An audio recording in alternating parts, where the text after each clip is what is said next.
अस्सलाम वालेकुम स्टूडेंट्स, क्या हाल चाल है। उम्मीद करता हूँ सब खैरियत से होंगे। तो आज हमने पढ़ना है सिंप्लीफिकेशन ऑफ बूलियन फंक्शंस। ये बहुत ही इंपॉर्टेंट टॉपिक है आपके इस चैप्टर का, इस न्यू बुक जो आपकी आई है।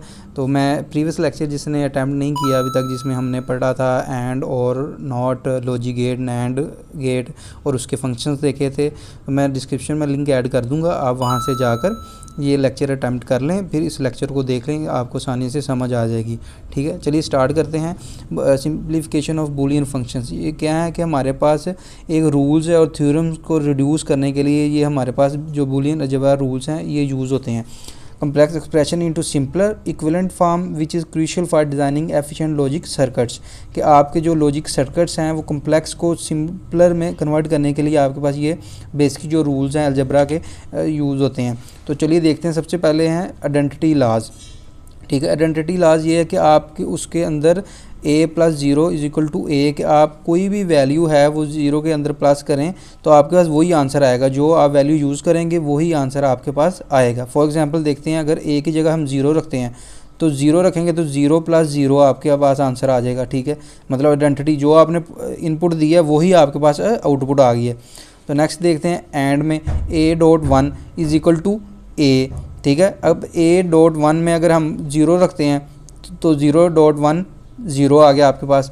ठीक है, इसी तरह अगर हम a की जगह वन रखते हैं तो one dot one is equal to a, यहाँ पे क्या हो रहा है, one dot a and operator हो रहा है। ठीक है, एंड ऑपरेशन यहाँ पे परफॉर्म हो रहा है। तो जिन स्टूडेंट्स को एंड ऑपरेशन के बारे में नहीं पता और ऑपरेशन के बारे में नहीं पता, तो वो previous lecture play list available है मेरे लेक्चर यूट्यूब के चैनल पर, तो वहाँ से जाकर आप देख सकते हैं कंप्लीट लेक्चर। नेक्स्ट देखते हैं नल लाज। ठीक है, सेकंड नल लाज क्या आते हैं कि a plus one is equal to zero, कि अगर हम a की जगह पे ज़ीरो रखें या वन रखें तो आंसर आपके पास वन ही आएगा। ठीक है, a प्लस वन आपका नल लाज है कि अगर ज़ीरो रखें तो ज़ीरो प्लस वन वन आएगा, वन प्लस वन फिर भी वन आएगा। ठीक है, a dot zero is equal to zero है कि अगर आप कोई भी वैल्यू रख लें, ज़ीरो रख लें या वन रख लें, तो आपके पास आंसर ज़ीरो ही आना है। तो डॉट का मतलब होता है एंड, आपको पता है।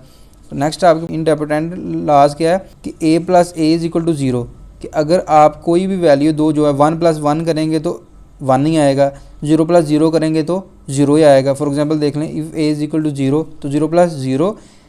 ठीक है, a अगर वन एक जगह वन रखते हैं तो वन प्लस वन वन आएगा। तो इसको हम क्या बोलेंगे, इंडिपेंडेंट लाज। तो सेकंड हमारे पास क्या है, a dot a is equal to a, अगर हम ज़ीरो डॉट ज़ीरो रखेंगे तो ज़ीरो आंसर आएगा, वन डॉट वन करेंगे तो फिर हमारे पास वन ही आंसर आएगा, मतलब सेम ही आंसर आएगा। ये हमारा सेकंड था बी पार्ट।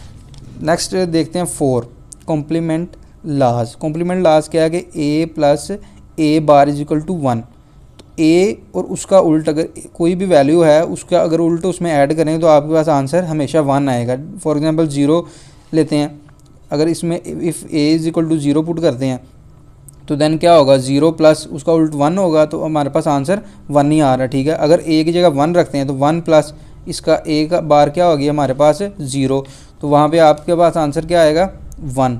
ठीक है, तो हमारे पास a प्लस ए बार हमारे पास आंसर ऑलवेज क्या आएगा, वन। नेक्स्ट पार्ट देखते हैं, a dot a bar is equal to zero, कि अगर वही चीज़ आ गई कि अगर a है और उसका उल्ट उसके साथ हम एंड ऑपरेशन करते हैं तो आपके पास आंसर ज़ीरो आना है। तो ज़ीरो अगर उसकी जगह रखते हैं तो उसका उल्ट a बार क्या होगा, वन, तो ज़ीरो डॉट वन ज़ीरो। ठीक है, अगर इस a की जगह वन लेते हैं हम तो a is equal to one लिखेंगे, वन डॉट ज़ीरो, तो आपके पास ज़ीरो आएगा, तो ये a बार जो है वो ज़ीरो है, तो आपके पास ये आंसर क्या आया हमारे पास, ज़ीरो। इधर मैंने गलती से वन लिख दिया, तो a dot a bar is equal to zero आपके पास आंसर आएगा। नेक्स्ट देखते हैं कम्यूटेटिव लॉ। कम्यूटेटिव लॉ में आपके पास होते हैं, एसोसिएटिव लॉ कम्यूटेटिव में ये होते हैं कि कम्यूटेटिव में आपके पास दो वैल्यू होती हैं, एसोसिएटिव में आपके पास तीन वैल्यूज़ होती हैं।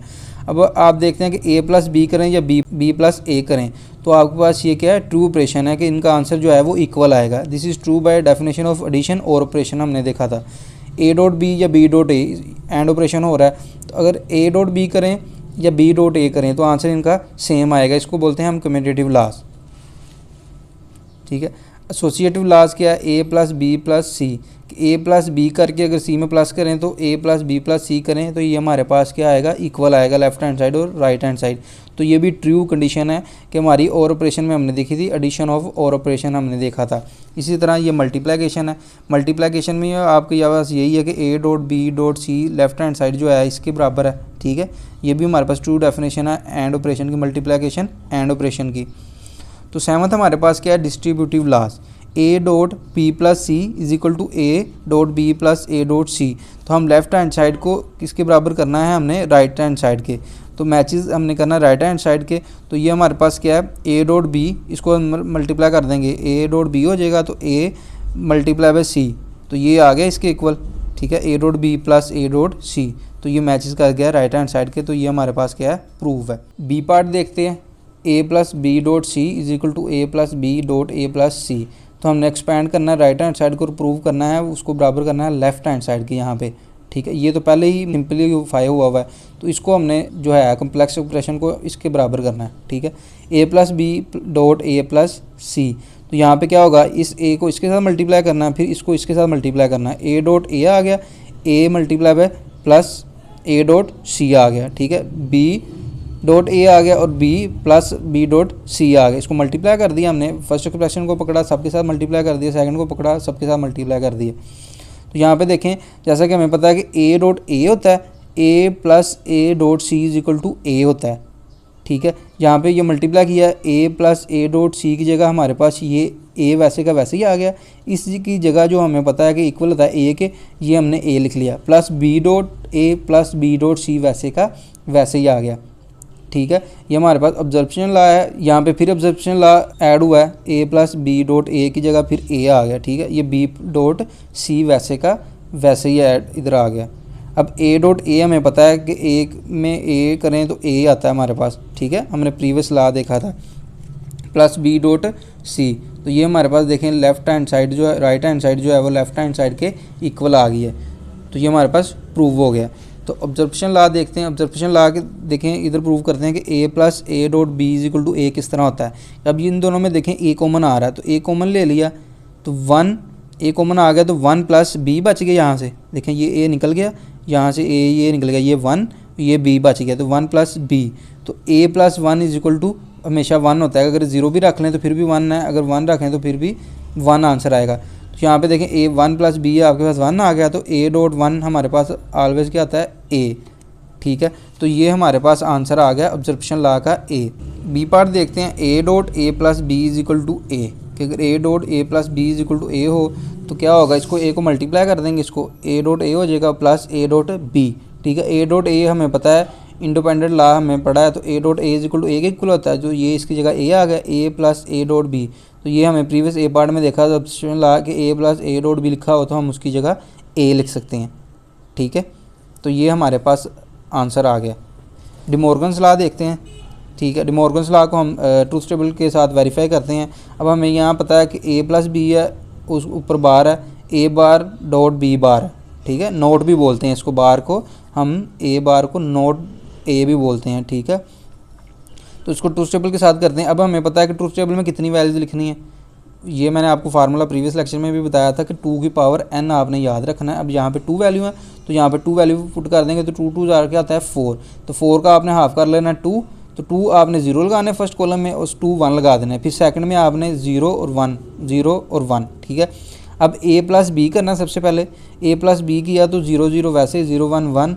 अब a प्लस बी में आपको पता है कि जब 2 0 होंगे तब ही 0 आंसर आएगा, वरना सबके साथ 1 आएगा। यहाँ पे क्या हो रहा है, और ऑपरेशन हो रहा है, ठीक है। और a प्लस बी बार का मतलब है कि a प्लस बी नोट आपने करना है, तो इसको ऑपोजिट करना है, ठीक है। 0 को 1 में कन्वर्ट कर दिया, 1 को 0 में कन्वर्ट कर देंगे, ठीक है, नोट ऑपरेट हो जाएगा।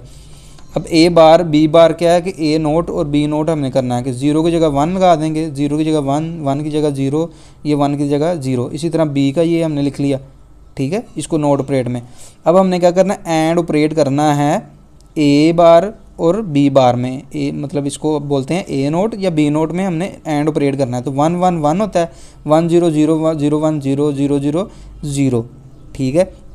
एंड ऑपरेट में हमें पता है कि जब आपके पास दोनों 1 होंगे तभी आंसर 1 आएगा, अदरवाइज़ आपके पास 1 0 हो 0 1 हो 0 0 तो हमेशा वो 0 ही आएगा।